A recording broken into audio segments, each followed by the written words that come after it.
കൊടുക്കുകയാണ് അയാൾ. മനസ്സിലായില്ലേ? നമ്മൾ കെണി കൊടുക്കുകയാണ് അയാൾ. നമ്മളാരും ഉണ്ടാകുന്നാൽ നമ്മളെല്ലാവരും കുറ്റക്കാരായി. അപ്പോൾ സലാം മടക്കുമ്പോൾ കേൾക്കാന്നുണ്ട് തന്നെ മടക്കണം. ബിസ്മില്ലാഹി വൽഹംദുലില്ലാഹി വസ്സലാത്തു വസ്സലാമു അലാ അഷ്റഫി റസൂലില്ലാഹി വഅലാ ആലിഹി വസ്ഹബിഹിൽ ഫായിസിന ബിറളില്ലാഹി അമ്മാ ബഅദ്. സുദീർഘമായി സംസാരിക്കുന്നില്ല. അഫ്ളലുൽ ഇൽമി ഇൽമുൽ ഹാൽ. ഇൽമിൽ വെച്ച് ഏറ്റവും ശ്രേഷ്ഠമായത് സന്ദർഭോചിതമായ ഇൽമാണ് എന്നാണല്ലോ. അപ്പം ഹംസ ഉസ്താദ് എന്തിനാ പോണേ? നമുക്ക് ആർക്കാ ഉംറ ചെയ്യാനറിയാം? ഉംറക്ക് നമുക്ക് എല്ലാവർക്കും പോകണ്ടേ? ഉംറ ചെയ്യാൻ അറിയാതെ പിന്നെ എങ്ങനെ ഉംറക്ക് പോവുക? എന്നാൽ എല്ലാവരും പഠിച്ചു വെക്കുക, ഉംറ വളരെ നിസ്സാറാണ്.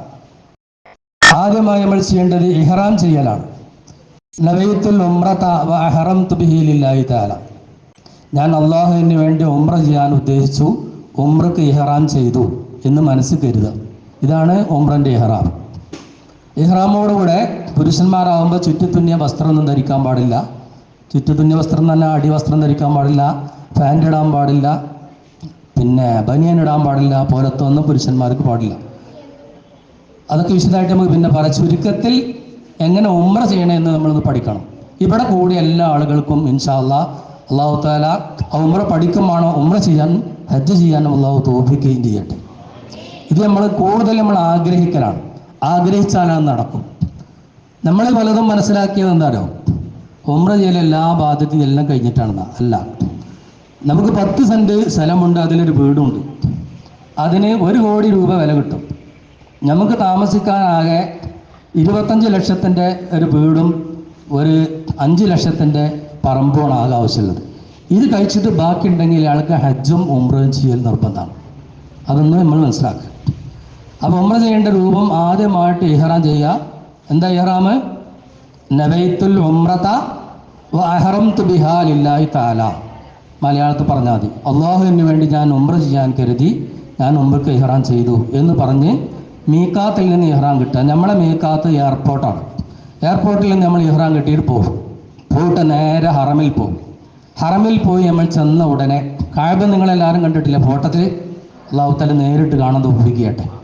ആത്മാർത്ഥമായിട്ട് ആമീൻ പറഞ്ഞു. അയ്യാദി സദസ്സിൽ വെച്ച് നമ്മൾ ദുആ ചെയ്താൽ ആ ദുആക്ക് വലിയ ഇജാബത്താണ്. അങ്ങനെ നേരെ നമ്മൾ പോയി കഅബ 7 പ്രാവശ്യം തവാഫ് ചെയ്യും. 7 പ്രാവശ്യം കഅബ തുറ്റിയാലാണ് ഒരു തവാഫ് ആവുക. ഇത് കഅബയാണെന്ന് സങ്കല്പിക്കുക. ഇതിന് 7 പ്രാവശ്യം വലയം ചെയ്താലാണ് ഒരു തവാഫ് ആകുക. അത് കഴിഞ്ഞാൽ ഉടൻ നമ്മൾ സഫാ മർവൻ്റെ ഇടയിൽ സഅയ് ചെയ്യുക. സഫ എന്ന് പറയുന്ന അന്ന് പഴയ കാലത്ത് പർവ്വതമായിരുന്നു. സഫ എന്ന പർവ്വതം, മറുവ എന്ന മറ്റൊരു പർവ്വതം. ഉദാഹരണമായിട്ട് സഫ എന്നത് ഈ ഭാഗത്താണ്, മറുവ എന്നത് ഈ ഭാഗത്തുമാണ്. അപ്പോൾ ഇവിടുന്ന് കണ്ട് ഏതാണ്ട് നമ്മൾ പള്ളിത്തൊടുവിൻ്റെ അപ്പുറം നീണ്ടു കിടക്കുന്ന, ഇത്രയും നീണ്ടു കിടക്കുന്ന സ്ഥലമാണ് സഫ മറുവ. ഇവിടുന്ന് അങ്ങോട്ട് നടക്കുക, അവിടുന്ന് ഇങ്ങോട്ടും നടക്കുക. ഇങ്ങനെ ഇവിടുന്ന് അങ്ങോട്ടും അവിടുന്ന് ഇങ്ങോട്ടും 7 പ്രാവശ്യമായാൽ ഒരു സഅയായി. നമ്മൾ തവാഫ് ചെയ്ത മാതിരി തന്നെ ഇവിടുന്ന് അങ്ങോട്ട് അവിടുന്ന് ഇങ്ങോട്ടും അങ്ങനെ 7 വട്ടം നടന്നാൽ ഒരു സഅയായി. അപ്പോൾ സഅയും കഴിഞ്ഞു. ഇനി മുടി മുറിക്കാനുള്ള ഒറ്റ പരിപാടി, ഒന്നുകിൽ മുടി വെട്ടുക അല്ലെങ്കിൽ മുടി കളയുക. ഉംറ കഴിഞ്ഞു. ഇത്രയേ ഉള്ളൂ ഉംറൻ്റെ പരിപാടി. അപ്പം എന്താ? ആദ്യം ഉംറക്ക് ഇഹ്റാം ചെയ്യുക. നവൈത്തുൽ ഉംറത വ അഹറംതു ബിഹാ ലില്ലാഹി തആല. മലയാളത്തിൽ പറയാം, അള്ളാഹുവിന് വേണ്ടി ഞാൻ ഉംറ ചെയ്യാൻ ഉദ്ദേശിച്ചു. ഇഹ്റാം ചെയ്തിട്ട് നേരെ പോവുക, ഹറമിൽ പോവുക, കഅബ തവാഫ് ചെയ്യുക. തവാഫ് ചെയ്തതിന് ശേഷം സഫ മറുവൻ്റെ ഇടയിൽ തവാഫ് 7 പ്രാവശ്യം തവാഫ് ചുറ്റുമ്പോഴാണ് ഒരു തവാഫ് ആവുക. അതിൻ്റെ ശേഷം സഫ മറുവൻ്റെ ഇടയിൽ പോവുക, സഫയിൽ നിന്ന് മറുവയിലേക്ക് നടക്കുക, മറുവയിൽ നിന്ന് സഫയിലേക്ക് നടക്കുക. 7 പ്രാവശ്യമായാൽ ഒരു സഅയായി. അത് കഴിഞ്ഞാൽ മുടി വെട്ടുക. ഇതോടുകൂടെ ഉംറൻ്റെ കാര്യം പൂർണ്ണമായി. അപ്പോൾ ഉംറ ചെയ്യാൻ പ്രയാസം ഉണ്ടാവും? ഇല്ല. ഉംറക്കുള്ള തൗഫീഖിനാണ് പ്രയാസം. അല്ലാഹു തആല എല്ലാവർക്കും തൗഫീഖ് ചെയ്യട്ടെ. അപ്പോൾ ഹജ്ജ് നിർബന്ധമായതുപോലെ നമ്മുടെ ആയുസ്സിൽ 1 പ്രാവശ്യം ഹജ്ജ് ചെയ്യലും 1 പ്രാവശ്യം ഉംറ ചെയ്യലും നിർബന്ധമാണ്. ഹദീസിൽ കാണാം, നബി സല്ലല്ലാഹു അലൈഹി വസല്ലം തങ്ങൾ പറഞ്ഞു, സാമ്പത്തികമായി കഴിവുണ്ടായിട്ട് ഹജ്ജ് ചെയ്യാത്ത ആൾ, ഉംറ ചെയ്യാത്ത ആൾ, അവൻ യഹൂദി ആയിക്കൊണ്ട് മരിച്ചു പോട്ടെ, ഓൻ്റെ മാർഗത്തിൽപ്പെട്ട ആളല്ല. അപ്പോൾ ആ കാര്യം നമ്മളൊക്കെ പൈസ ഉള്ളവരൊക്കെ വളരെ കണക്കിലെടുത്തിട്ട് എല്ലാ ബാധയും തീർന്ന് അതിനായിട്ടൊരു കോടികൾ വേറെ സമ്പാദിക്കാൻ നമുക്ക് ഉണ്ടാവില്ല. അത് ഇതിൽ പെട്ടതാണ്.